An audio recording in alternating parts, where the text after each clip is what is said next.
Halo teman-teman, selamat datang di channel Wadus Wawasan Dunia Sekitar. Di channel ini kita akan bahas segala sesuatu yang ada di sekitar kita. Sebelum itu jangan lupa subscribe, like, share, dan komen ya. Nah, sekarang kalian duduk yang rapi, siapin cemilan, tijus gula batu, dan kita mulai intro.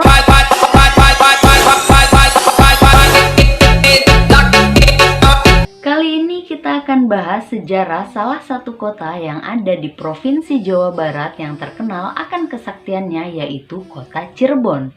Cirebon merupakan sebuah kerajaan bercorak Islam yang ternama dan berasal dari Jawa Barat. Kesultanan Cirebon berdiri pada abad ke-15 dan 16 Masehi. Kesultanan Cirebon juga merupakan pangkalan penting yang menghubungkan antar pulau. Nah, Pelabuhan Cirebon juga merupakan jalur perdagangan. Kesultanan Cirebon berlokasi di pantai utara Pulau Jawa yang menjadi perbatasan antara wilayah Jawa Tengah dan Jawa Barat. Ini yang membuat Kesultanan Cirebon menjadi pelabuhan sekaligus jembatan antara dua kebudayaan, yaitu kebudayaan Jawa dan kebudayaan Sunda. Sehingga Kesultanan Cirebon memiliki suatu kebudayaan yang khas tersendiri, yaitu kebudayaan Cirebon yang tidak didominasi oleh kebudayaan Jawa maupun kebudayaan Sunda. Sekarang kita lanjut ke sejarah Kerajaan Cirebon. Nah, menurut Sulendraningrat yang mendasarkan pada naskah Babat Tanah Sunda dan Atja pada naskah Carita Purwaka Caruban Nagari, Cirebon mulanya adalah sebuah dukuh kecil yang awalnya didirikan oleh Ki Gedeng Tapa yang lama-kelamaan berkembang menjadi sebuah perkampungan ramai dan diberi nama Caruban, atau dalam bahasa Sunda yang berarti campuran. Dinamakan Caruban karena di sana ada percampuran para pendatang dari berbagai macam suku bangsa, agama, bahasa, adat istiadat, latar belakang, dan mata pencaharian. Mereka datang dengan tujuan ingin menetap atau hanya berdagang, karena awalnya hampir sebagian besar pekerjaan masyarakat yang ada di sana adalah sebagai nelayan. Maka berkembanglah pekerjaan lainnya seperti menangkap dan rebon atau udang di sepanjang pantai yang biasa digunakan untuk pembuatan terasi. Lalu ada juga pembuatan petis dan garam. Air bekas pembuatan terasi inilah akhirnya tercipta nama Cirebon yang berasal dari cai, air, dan rebon, udang rebon, yang berkembang menjadi Cirebon sampai saat ini. Karena memiliki pelabuhan yang ramai dan sumber daya alam dari pedalaman, Cirebon akhirnya menjadi sebuah kota besar yang memiliki salah satu pelabuhan penting di pesisir utara Jawa. Pelabuhan sangat berguna dalam kegiatan pelayaran dan perdagangan di kepulauan seluruh Nusantara maupun dengan negara lainnya. Selain itu, Cirebon juga tumbuh menjadi salah satu pusat penyebaran agama Islam di Jawa Barat. Kalau tadi kita bahas tentang sejarah, sekarang silsilah raja kerajaan Cirebon. Yang pertama adalah Pangeran Cakrabuana. Pangeran Cakrabuana merupakan keturunan dari kerajaan Pajajaran. Ia adalah putra pertama dari Sri Baduga Maharaja Prabu Siliwangi. Pasti kalian pernah dengar kan? Nah, dan dari istrinya yang bernama Subang Larang, putri Ki Gedeng Tapa. Atau Pangeran Cakrabuana memiliki dua orang saudara kandung, yaitu Nyai Rara Santang dan Raden Kian Santang. Nah, sebagai anak laki-laki tertua, seharusnya ia berhak atas tahta kerajaan Pajajaran.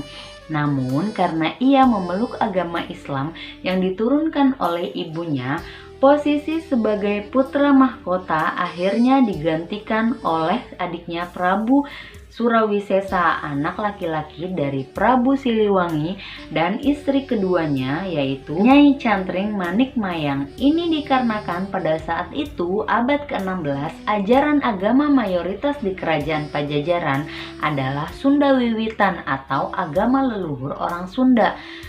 Nah, Pangeran Walangsungsang akhirnya membuat sebuah pedukuhan di daerah Kebon Pesisir. Ia mendirikan Huta Kosot atau susunan tembok bata merah tanpa spasi, membuat Dalem Agung Pakungwati, serta membentuk pemerintahan di Cirebon pada tahun 1430 Masehi. Dengan demikian, Pangeran Walangsungsang dianggap sebagai pendiri pertama Kesultanan Cirebon. Nah, Pangeran Walangsungsang Yang telah selesai menunaikan ibadah haji kemudian disebut Haji Abdullah Iman. Ia lalu tampil sebagai Raja Cirebon pertama yang memerintah kerajaan dari Keraton Pakungwati dan aktif menyebarkan agama Islam kepada penduduk Cirebon. Pendirian Kesultanan Cirebon memiliki hubungan sangat erat dengan keberadaan Kesultanan Demak. Kali ini kita bahas sejarah 4 keraton. Yang pertama tentang Kampung Kebon Pesisir pada tahun 1445 dipimpin oleh Ki Danusela. Perkampungan itu mengalami perkembangan yang sangat pesat. Selanjutnya muncul perkampungan baru yaitu Caruban Larang dengan pemimpinnya bernama Haji Abdullah Iman atau Pangeran Cakrabuana. Nah, Caruban Larang terus berkembang. Pada tahun 1479 sudah disebut sebagai Nagari Cirebon yang dipimpin oleh Tumenggung Syarif Hidayatullah bergelar Susuhunan Jati. Susuhunan Jati meninggal pada tahun 1568 dan digantikan oleh Pangeran Emas yang bergelar Panembahan Ratu. Pada tahun 1649, Pangeran Karim yang bergelar Panembahan Girilaya menggantikan Panembahan Ratu. Panembahan Girilaya wafat pada tahun 1666. Untuk sementara, Pangeran Wangsa Sakerta diangkat sebagai Susuhunan Cirebon dengan gelar Panembahan Tohpati. Tahun 1677 Cirebon terbagi. Pangeran Martawijaya dinobatkan sebagai Sultan Sepuh bergelar Sultan Raja Syamsuddin. Pangeran Kertawijaya sebagai Sultan Anom bergelar Sultan Muhammad Badriddin.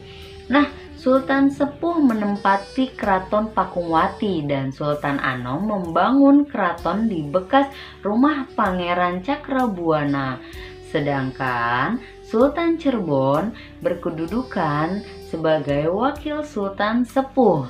Hingga sekarang ini Cirebon dikenal terdapat 3 sultan, yaitu Sultan Sepuh, Sultan Anom, dan Sultan Cirebon. Keberadaan ketiga sultan juga ditandai dengan adanya keraton, yaitu Keraton Kasepuhan, Keraton Kanoman, dan Keraton Kacirebonan. Di luar ketiga kesultanan tersebut terdapat satu keraton yang terlepas dari perhatian. Keraton tersebut adalah Keraton Gebang. Menelusuri Cirebon dan kawasan pantai utara Jawa Barat memang akan banyak menjumpai tinggalan yang berkaitan dengan sejarah Cirebon dan Islamisasi Jawa Barat. Beberapa bangunan sudah banyak dikenal masyarakat seperti Keraton Kasepuhan, Kanoman, dan Kacirebonan, Taman Sunyaragi, serta Kompleks Makam Sunan Gunung Jati atau Gunung Sembung. Selesai. Terima kasih. Sampai ketemu di video selanjutnya ya. Jangan lupa subscribe, like, share, dan komen. Dadah, sampai jumpa.